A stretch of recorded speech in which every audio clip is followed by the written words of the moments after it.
peristiwa yang terjadi adalah akibat dari kemarahan saya atas perbuatan anak bapak kepada istri saya. Tolong pulihkan namanya. Pulihkan keluarga kami dari pindahan kebohongan-kebohongan ibu.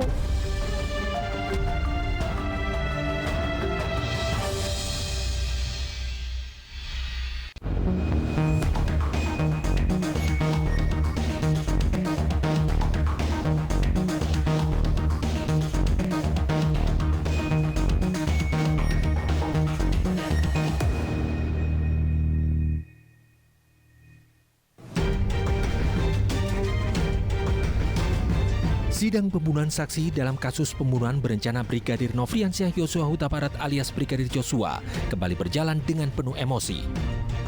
Pada 1 November 2022, terdakwa Ferdi Sambo dan Putri Chandrawati hadir di Pengadilan Negeri Jakarta Selatan untuk mendengarkan pemeriksaan saksi dari keluarga Brigadir Joshua.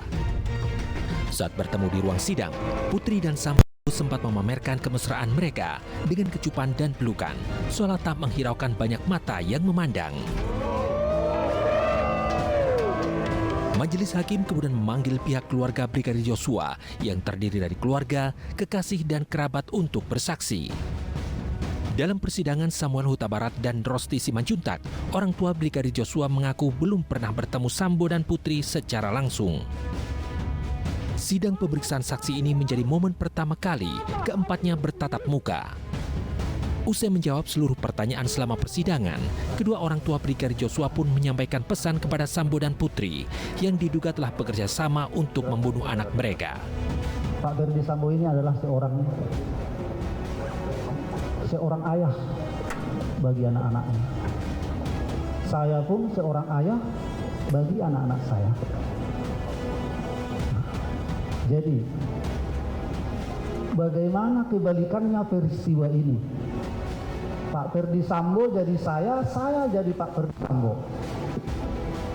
Dengan begitu sadis, nyawa anak saya ataupun nyawa anak dia saya ambil secara paksa di rumahnya sendiri. Bagaimana perasaan dia?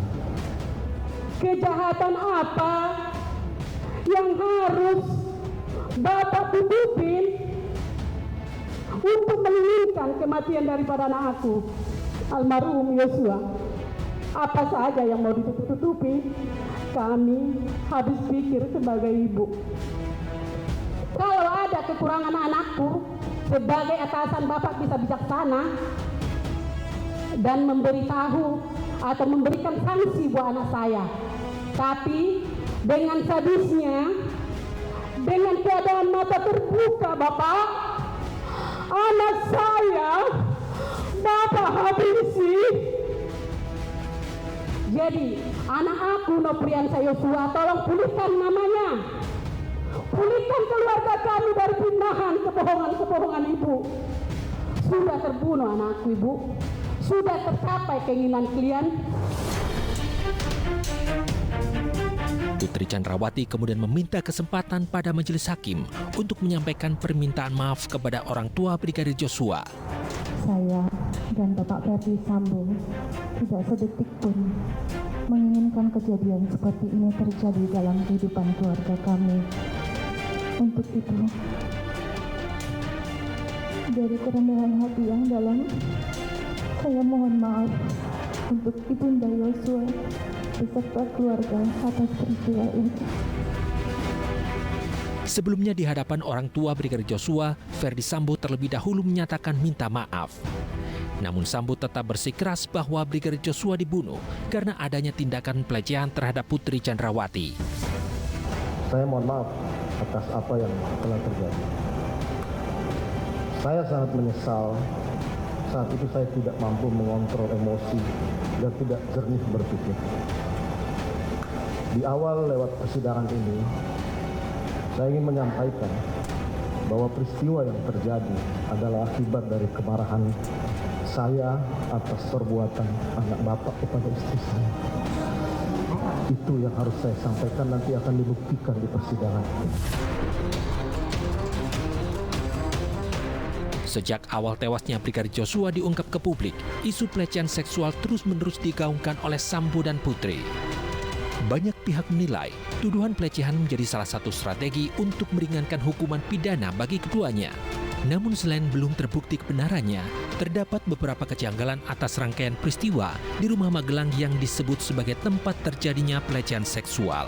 Sebelumnya dalam berita acara pemeriksaan saksi Susi, asisten rumah tangga Sambo dan Putri, disebutkan bahwa Brigadir Joshua sempat menggendong Putri di Magelang pada tanggal 4 Juli.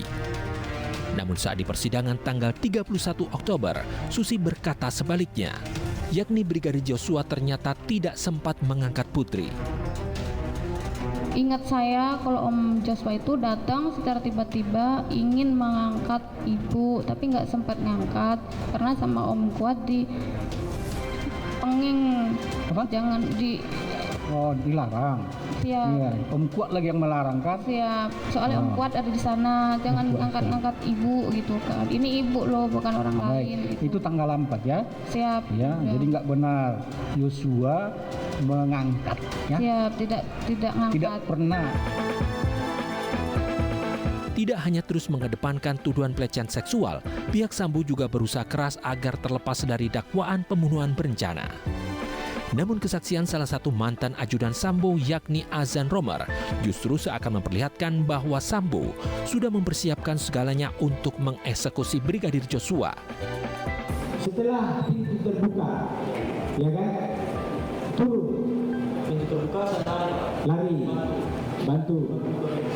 Turun Pak Ede. Turun. Apa yang kau lihat? Setelah turun, sekitar 1 langkah 2 langkah, senjata jatuh. Senjata jatuh. Terus? Senjata jatuh, saya sebagai RC mau ngambil senjata. Mau mengambil senjata. Terus? Saya mau ambil, tapi udah keduluan. Keduluan? Tangannya? Siap, udah keduluan tangannya. Apa yang digunakan? Siap, saya lihat seperti menggunakan sarung tangan. Menggunakan sarung tangan. Warna? Hitam.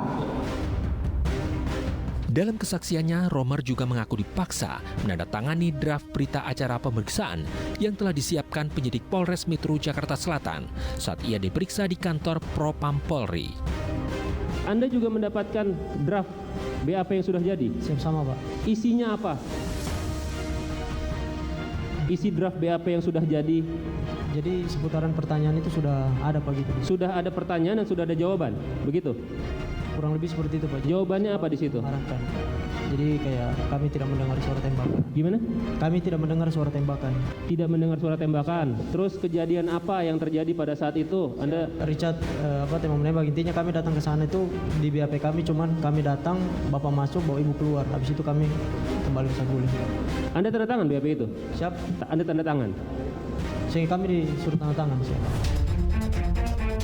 Sementara itu, sejak awal penyidikan dimulai, Susi dianggap sebagai salah satu saksi kunci peristiwa pembunuhan Brigadir Joshua, khususnya untuk mencari tahu motif sebenarnya dari pembunuhan Brigadir Joshua.